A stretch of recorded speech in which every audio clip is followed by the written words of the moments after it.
An eargasm of learning and a no-fuss show. Welcome to the Creative Talk Podcast, where you can learn straightforward topics about branding, digital entrepreneurship, online business, and many more with your charming host, John Santos, along with inspiring entrepreneurs, creators, and thought leaders worldwide. Hello, everyone. Welcome to the Creative Talk. We have a special guest for today. I've just had a simple crash course on how to pronounce her name. I thought I pronounced it right, but I was wrong. Let's all welcome in the show our very own special guest, a brand strategist and a designer. Her passion is to help businesses and entrepreneurs out there to level up their brands and their bank accounts. I love that. I love that. And so we will find out how, because who doesn't want their bank accounts to grow along with their brand? Yeah, Let's all welcome today's special guest, very beautiful, very talented, Miss SAKILE Taylor. Welcome to the show. Hey guys, so happy to be here. Thank you for having me on today. Yeah. So again, I've said this off cam. Thank you for being in this show, this episode. We have different time zones, and I know you're a very busy person. It's an honor to have you in the show. Thank you. Thank you so much. I am happy to be here. All right, SAKILE. Before we dig into the topic, which is I'm very excited to talk about points on branding and to learn your perspective on it. First, I'm sure our listeners and our viewers are, curious. How did you came to be in this position of expertise? It's a normal question here in the Creative Talk. What or who influenced you to be this, wonderful person with knowledge, experience? I know it comes, in time of practice. So tell us the story because we're ready to be in this wonderful journey. Your story. Definitely. So I guess I didn't how when you grow up, you're like, I want to be this when I grow up. Branding wasn't, a thing for me. I really wanted to go into law. And I actually interned at a law office. I was like, I hate this. Like, I can't go into this for the rest of my life. Not necessarily like the, learning and logistics of it, but it was just like a stressful situation. So I went to school. I went to Emory University in Atlanta for film and media. And it really intrigued me. Film and media. This is like contrasting. Exactly. Law, film and media, fast forward, branding. I know. I'm all over the place. All right, continue. We will find out what happened. Exactly. We'll find out what happened. I went to school for film and media. I really got more interested within the media portion and how media really influences mindsets. And I kind of delved deep into how branding affected people's mindsets. Like, for example, like when you go on someone's website and you see that they have an amazing brand that kind of draws you in, you want to invest in them. So that's kind of where my love for branding came from. I went to work for 2 corporate companies, loved it there, but I kind of didn't have a real passion working for bigger companies. I kind of wanted to help small entrepreneurs and just like small businesses grow. So I went full-time in my business, and here I am doing branding full-time for entrepreneurs. So Wow. I kind of fell in love with design in school and kind of explored that field when I graduated. So wow. You mentioned that you were fascinated, and there's a hook on how it affects like film, media, and branding. They're visual. The power and the common denominator is, everything's visual, right? exactly. And how it connects to mindset. Can you explain further on that point? Yes. So visuals are everything. So before you even invest in a company, for example, the first thing you see are their brand visuals. So like I said, like if you go on a website and it's not visually appealing, you see they kind of DIY'd it. it looks a mess, like you can't really navigate it, you're not going to want to invest in that company. So that's kind of where I got the visuals from. Like I guess visuals are extremely important for any company to succeed. And people don't realize that. They kind of like take branding into their own hands, which can sometimes be great if you're a designer, you know what you're doing, but other times it can be kind of disastrous and a waste of your time. So, well, yeah, I agree. What is your take on, because that can, there's a flip side in that. A brand can be either, personal or a corporate brand. It can look spectacular, but then the core behind it is either not that up to par, or just, for example, the gurus. We have a lot of influx of gurus in this generation. You would see in YouTube, the ads, the commercials, which by the way is annoying. You will see a lot of videos of gurus, and they all have this spectacular brand. It's very cohesive, it's very aesthetical pleasing, but I'm not saying all of them are not authentic, but it can have that flip that, yes, you're portraying something that is nice, something that is solid, but behind the brand, it's not authentic. What's your take on this? Yeah, and that can be kind of dangerous. I guess that's the dangers of visual branding, because people can portray to be something that they're not, of course, on the internet. I would definitely do your research before investing whatever they have to offer. Don't just like go out and like throw your money on anything that looks aesthetically pleasing, of course. See like what their testimonials are, how they've helped other people, if their core values really resonate with them. Because branding, I focus mainly on visual branding, but branding is really two parts: brand messaging, which is the core, and then visual branding comes after. So if your mission doesn't align with me, like I shouldn't be investing in you. Like I can go on your Instagram, like scroll through like what you're posting. Maybe your political views don't align with mine or something of that nature. Like, should I really invest in you because you don't really align with what I need? Right. So. Especially nowadays, right? If in terms of financial aspects of the business, if they promise, if it sounds too good to be true, then it's not. Exactly. That is so true. Right. There's a lot, that's gonna, I ran across a couple and they promises, growth in the business. And again, this is just my assumption. I don't know them in a personal basis. So if they commit to the promise, then it's all good. If not, then, that's a different story. Exactly. Now, with that said, I'm excited. And I know our listeners and viewers are excited on your perspective on how to build a solid brand. What does it need? Let's keep it on a basic perspective first. Let's not jump into technical terms. I always say this in this show. I take the mantle of a commoner. I speak for the people. This show is about you and our guest, and I take the mantle of the people, of the consumer. So if I'm a commoner, I want to know more about branding, especially if I'm a business person. What do I need to do? What makes a solid brand? Definitely. So like I was saying before, you definitely want to start off with the brand messaging. So really honing in on like, what is your brand story? How do you come to be? People really want to know that. People really want to connect with stories. I'm having a solid mission statement, which is who your company is, why your company does what it does, and then how does your company does what it does, basically.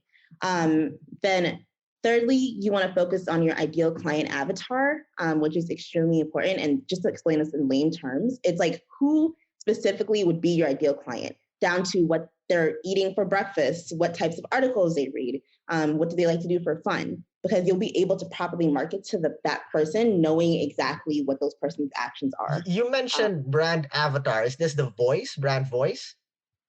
Yes, it's very similar, but it's not it's very similar to that. Okay. Can you explain? Can you explain further brand avatar? Because I have a different perspective of brand avatar, but I do get your point for the sake of our viewers and our listeners.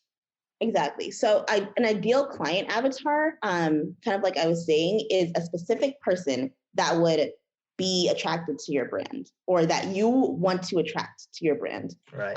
For example, I'm just going to take an example for Chanel or something like that, like a high-end brand. Their ideal client avatar might be someone who makes over $100,000 a year, likes driving sports cars, likes expensive things, reads Vogue and Elle on their downtime. They're very specific. They have a very specific client avatar into who they're attracting. Nice, and they're not looking to attract anyone else because the I guess not looking to attract anyone else, but the saying in marketing goes is that if you're speaking to everyone, you're speaking to no one. Ooh, so you have to love that. Definitely. You have to get very, very funneled down onto who you're trying to attract in order to actually attract your ideal customer. Wow, solid points there, like straight to the point. I love that. In your experience, in your operations day-to-day encounter with clients, back then until now and counting, what are the greatest challenge that you've encountered in building a brand, and how did you overcome it? So many. I would say my main challenge when working directly with clients is that they have a strong opinion about like their brand and what they want, which is great. Yeah, and I think it's always like that, especially if, I think, correct me if I'm wrong, this is mostly on personal brands. You will encounter most of this situation in personal brands, but it's also, it's evident in also in corporate brands. So exactly. Yeah. They want an aesthetically pleasing brand. They want a brand that will sell for them, but they don't want to change it up because they like what they like. They have what they have, and they're like, this is, I like this look. I like these colors. I want to keep this logo. And I'm like, this is basically you can't do anything. Exactly. So what do you do? Exactly. What do I do? I'm like, this is not attracting your ideal client. Like, you're going to end up in the same spot that you were before you hired me. So why even hire me? I kind of talked them down to like explain the basics of why they need to change up their brand, like why they shouldn't include glitter and all types of craziness in their logo. And most of the time they listen to me because they see I am an expert in my field. But sometimes it's very hard to sway their opinion on that. So that's in the first place, that's the reason why they called you, why they messaged you. So the least they can do is give you access because you are an expert, right? And what what appropriate is for their brand. Exactly.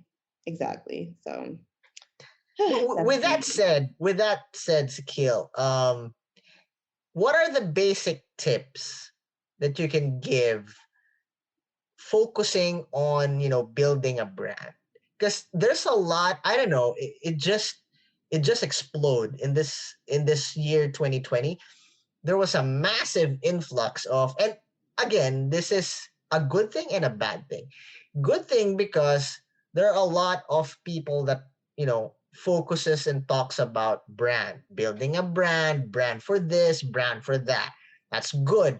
That's learning, right? That's sharing knowledge, and it's really something that we need in the business world.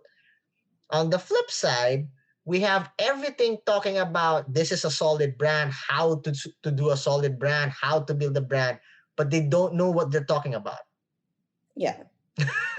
Now, you are with us in this show, and you're an expert. Can you give us simple tips for our viewers, for our listeners, on how to build a brand?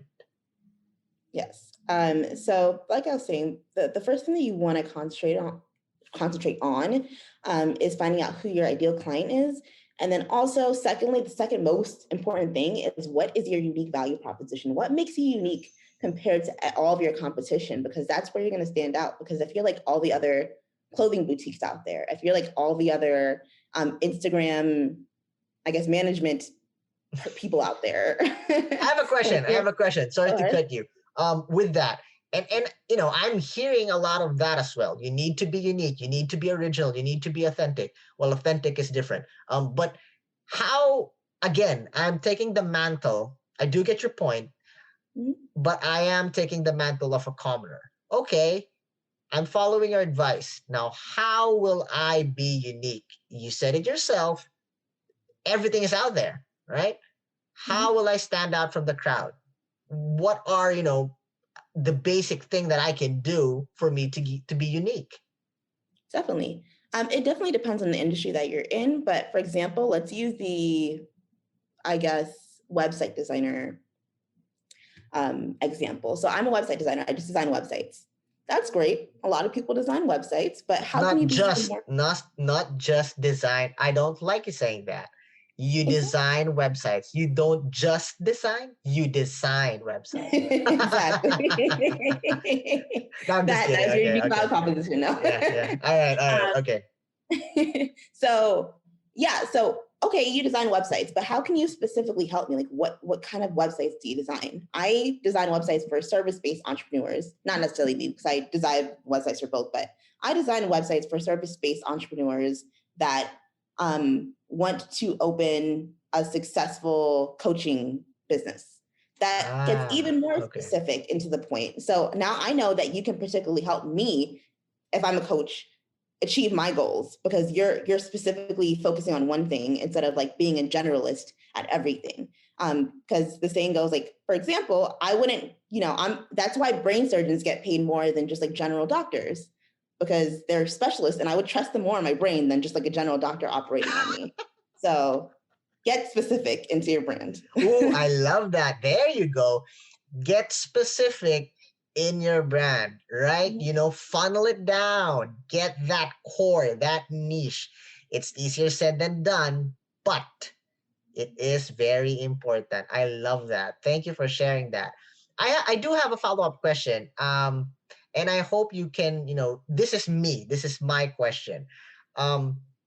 What are the, do's and don'ts in building a brand? Definitely. Well, there's, like I said, there's two parts. So for example, for visual branding, if you want to go with just like your logo or just very specific, if you want to get more specific in things, for example, your logo, you don't want to include glitter. You want it to be very simple. On like your website, you definitely don't want it to be like convoluted. You want a lot of white space. You definitely want to pick out your brand colors ahead of time. So you have specific brand colors so people can recognize you by those brand colors. They come on your Instagram, they come on your website, any platform that you're on, and they're like, oh, this is this company. I recognize you. It's like a Target red. You recognize Target, or like Google, you recognize Google's colors. That's very important. People get confused about that and use like 20 different colors and fonts across all of their platforms. Yeah, and very creative. Talk about creativity. Yeah, they just go on Canva and use like whatever it comes to mind, whatever looks good. I'm like, no, you have to be very specific and intentional in your visual branding. So for visual branding, those would be my do's and don'ts. Right. Top three things to avoid.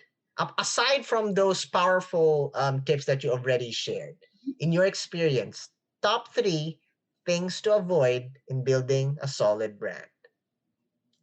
Okay. I guess it's kind of hard to say like to avoid.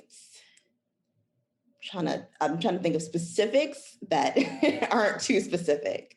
I would say per platform, maybe on Instagram, like just don't post just to post. Post very valuable content.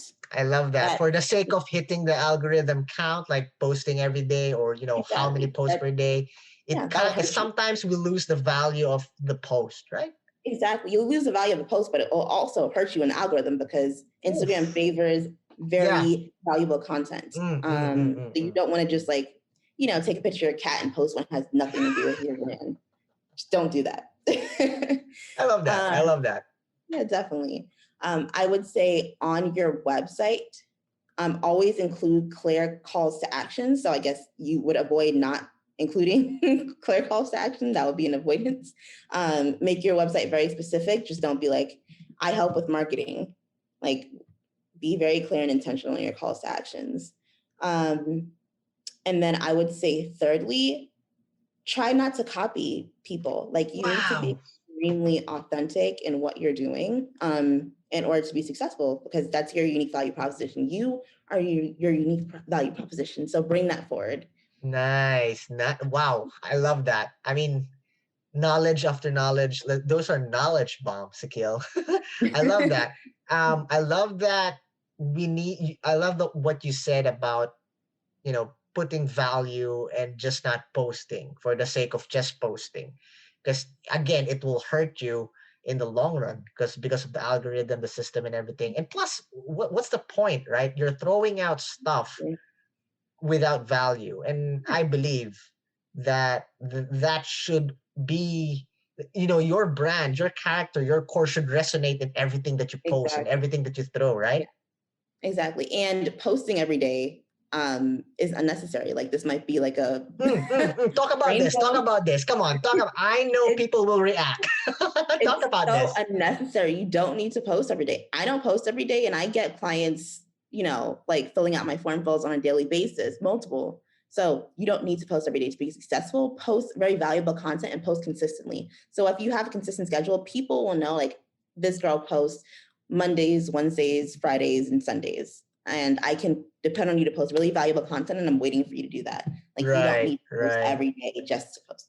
I love that. That's another, factual information. I mean, there's nothing wrong in posting every day. And if you can, why not? Right. But don't stress. Don't let it rob your life. If Exactly. you're just being compelled to do it, that's where you go to post something that decrease in value, and then it end up, just for the sake of posting, right? And again, I think this came from Gary V. You know Gary V, right? Mhm. Famous 100 posts, like content diversification. You post 4 content per day across multiple platforms, and it sounds nice, and it is, but you also need to remember that in order for you to hit that or do that, it's either you have a Vayner Media, a media group behind you to do all those stuff. But in reality, there's, people is in a position that either they're just starting up, they're doing it on their own, or they have a small team. Exactly. And I love what you said, that you don't need to do it. You just need there. I think most of the people is getting the concept of consistency in a wrong way. Having a scheduled post is still being consistent, right? Exactly. Yeah. Yeah. Consistency isn't every single day. It's not like, it's just as much as you can on a consistent basis. Yes, of course, of course. But again, if you have the capabilities to, really post every day and follow Gary V's, because I love Gary V, I love his perspective. If you are in the position to post, 4 or more across multiple platforms, well, that's good. It would really make an impact. But again, if it's robbing you of your life, if it's pushing you to decrease on, sharing value, I rather have a specific time for you to post. It's good, it's quality over quantity. Exactly. Exactly. And then if you're posting way too much, you're focusing your time on that, you're taking away time that you can be doing other things in your business to move the needle. So definitely Right, don't spend right, hours right. upon hours trying to create content that's not actually going to get you sales. Like, what is going to get you sales right now that you can actually concentrate on? Ooh, I love that. Before we proceed with that, it goes also, a lot of brands out there, they're focusing on their content again, which is not bad, but by the end of the day, they're growing their shares, their likes, their comments, their following, but it's not generating any income. By the end of the day, those metrics can't pay your bills. It can't feed your family. It's a social media like Instagram or Facebook or LinkedIn, they are temporary platforms, right? The the next day, we by all we know, it could be gone. Whatever happens, and what happens when all you do is create content? Again, it's a part. It plays a role, but I love what you said. Don't just focus on that. You can focus more, so you can have a proper balance. The consistency and the quality plays a big role in it. Exactly. Followers don't equal profit, and what a lot of people have like kind of mistake when they say, "Oh, I want to become an influencer. Like I want to do this and that." It's really important to have a solidified offer that is like a great one, but also that you're attracting some sort of ideal client, and then that your content matches what you're trying to sell. Because there'll be a lot of Instagram people go out there, like they post like sexy pictures. It's great.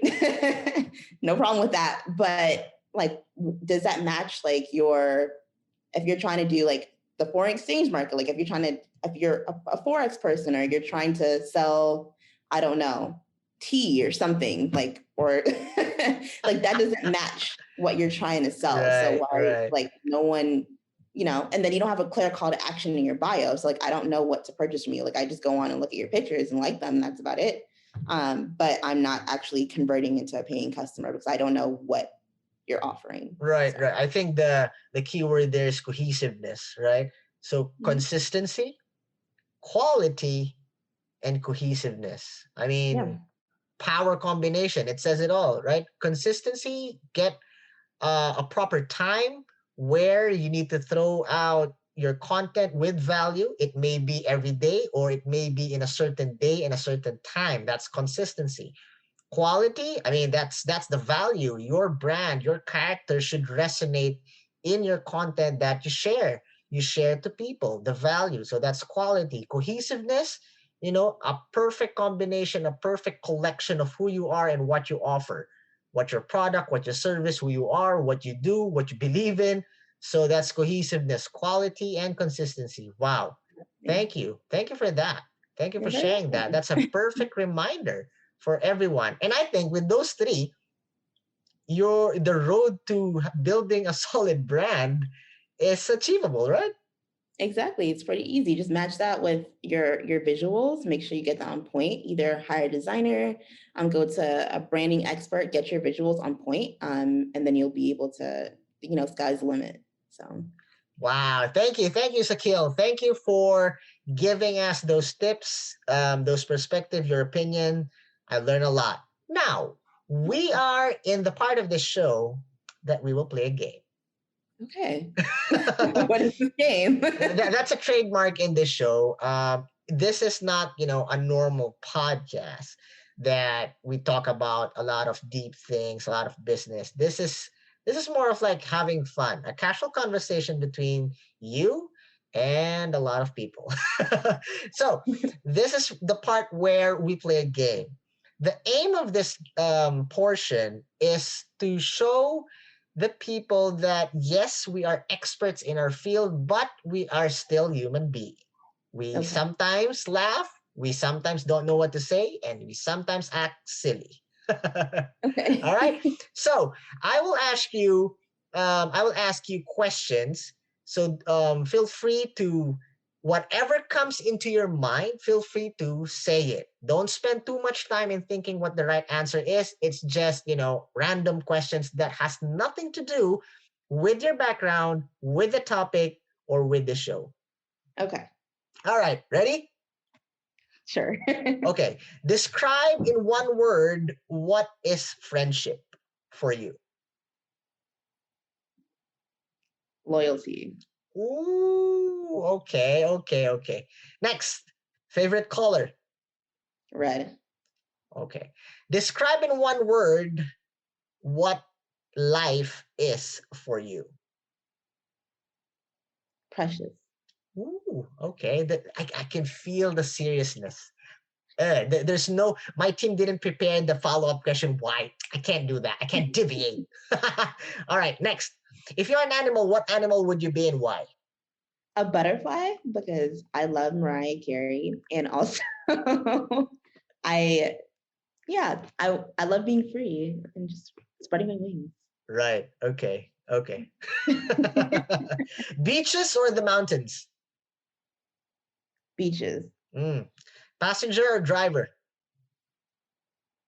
passenger, Okay. Hot or cold? hot, What is the weirdest food you've tried? alligator. Really? Yes. Oh, come on. Tell us the story. Now I'm going to ask the story. Tell us the story of that. Of course, in Florida.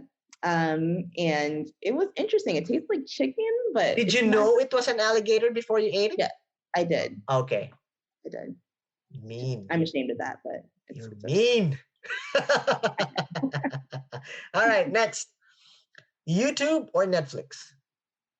YouTube, Movies or books? movies, What is your top 3 movies of all time? Forrest Gump, Oof. Inception. Ooh, nice. Uh,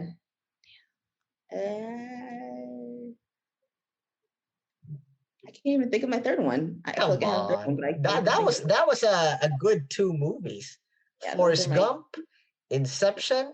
I really What's the like first one? Interstellar. Like I like any Christopher Ah, Nolan. Oh, I would say, yeah. and then anything by Jordan Peele. So like Us and Get Out. Those are really good. Wow. Do you watch movies by directors I or yeah, okay. That's I make the sure yeah. to go see like my favorite director. Like I had to go see their movie. Okay, who's your I favorite director? Christopher Nolan and then Jordan Peele. I like Oh, movies. come on. Christopher Nolan. Yes. Yes. Dunkirk. Dark Knight. What's your take on that? Christopher Nolan or Yeah. No. The movie Dunkirk. Have you watched it? I had not watched that movie. That's like Come one of his on. main movies. I know. That's like one of his. It's really bad. That's like the one movie I had not seen. No, it's actually the cinematography is nice. Have you seen Tenet? Yes. Yes. I haven't Yes. seen that yet Good, either. good. Christopher Nolan is good. Although, my all-time favorite director is Tarantino. Tarantino's So amazing. yeah. The way he Pulp Fiction. oh come on, that's Reservoir Dogs. I mean, the way he the composition, the structure of the movie. He's not, I'm not a film guy, but he's an orthodox. Mm-hmm. He's not mainstream, but somehow his movies end up in the mainstream and it works. Exactly. Yeah, he makes me feel so uncomfortable, but you're like, I get it. I understand why. Right. Wow. Okay. Now, last question. This is a trademark question in the show. Okay. This could be serious or this could be something light. It depends on your answer, your perspective. Here goes. If you have the power to bring back someone back from the dead, who would it be and why? Anyone. Historical figure, politician, a relative, a friend. If you have the power to bring back someone back from the dead, who would it be and why? It would be Gandhi because I feel like we need him so badly right now in this world. Right. Why? Because he's the epitome of peace, and just his teachings would just help us so much right now because we need it. There's so much division going on. So right. Although in his time he didn't do. I mean, I love Gandhi, but in his time, the division in India and Pakistan, he didn't achieve it, right? So he didn't. But do you think if you do resurrect him, he can make a change in this generation? I think he could. If he could, live another 100 years or so. Yeah. I believe. Yeah, with his teaching, imagine if Gandhi will be, back up with a power marketing team, a branding expert utilizing social media. That's gonna be epic, right? Exactly. There's just only so much he could do during his time. So yeah, he's limited. back then. We have very limited technology. So, wow, nice perspective. Well, thank you, Sakil, for being an awesome guest in this episode. I've learned a lot. Your tips, your perspective. The game part, you are an alligator eater. So, wow, thank you for sharing that. Let's not mention that again. Delete that part out. I was just kidding. Okay, so Sakil, if you have any promotions, online events, releases, or your social media accounts you want to promote, the floor is yours. Definitely. So, like you said in the beginning, I am a branding expert. So if you are interested in building your brand from the ground up, that be website, building your social media out, everything visual, I will help you with that. And you can go to that is perfectly tailored, spelled TAYLORED, .com to schedule a free consultation with me. Also, you can follow me at Simply Sakile, simply SAKILE, on Instagram and also YouTube. So can't wait. All right, there you go, guys. Connect with Sakil if you need help in growing your brand, your business. I'm sure she will guide you along the way. Thank you again, Sakil, for being here as our guest. Guys, do check us out, the Creative Talk Podcast, in Spotify, Apple Podcast, Google Podcast, and our YouTube account. We are everywhere. So again, thank you again, Sakil. Continue to be a blessing. Continue to be a beacon of light. Thank you for being with us here on the Creative Talk Podcast. I'm your host, John Santos. Don't forget to listen and subscribe on your favorite podcast platform. See you again, always.